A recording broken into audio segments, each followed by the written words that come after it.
first, a note of optimism.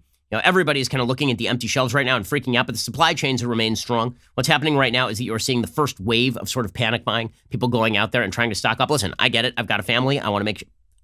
I'll be honest with you. I told my wife 2 weeks ago to go and stock up. As soon as this stuff started hitting the United States, I said, listen, I think this is going to be a problem. Go and stock up. So our fridge is full. For people who are not, they're panic buying right now. But don't worry. That stuff will be restocked.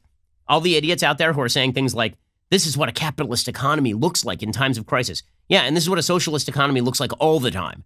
The difference is that there's going to be milk on the shelves tomorrow morning thanks to capitalism. There will be Purell back on the shelves this week thanks to capitalism.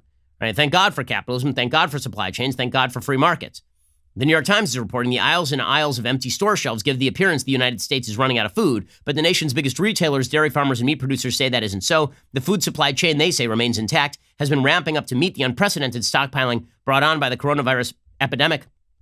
Even so, shoppers can most likely expect to see some empty shelves intermittently as the nation's networks of food producers, distributors, and retailers are stretched as never before. Industries calibrated to supply consumers with just enough of what they need on a given day cannot keep up with a nationwide surge of relentless shoppers. Basically, there's a rush on goods. But folks, don't freak out. Again, as long as you have enough food or enough resources to go get takeout for the next 3-4 days, then you will be fine. Right? You don't actually need to stock up as much as everybody is. But people who are buying like water bottles and freaking out about, okay, the water supply is not getting shut off. Guys, if you have to rely on your stock of water bottles, we are so screwed, you ain't going to live, right? I mean, if they shut off the electricity and the water, that is a whole different sort of thing, and no one's talking about any of that, right? If you're talking about stocking up, really you should be stocking up on meat, right? Maybe some dairy products, like the stuff that has a shelf life, but the sort of panic buying of things like water is the number 3 panic buying item.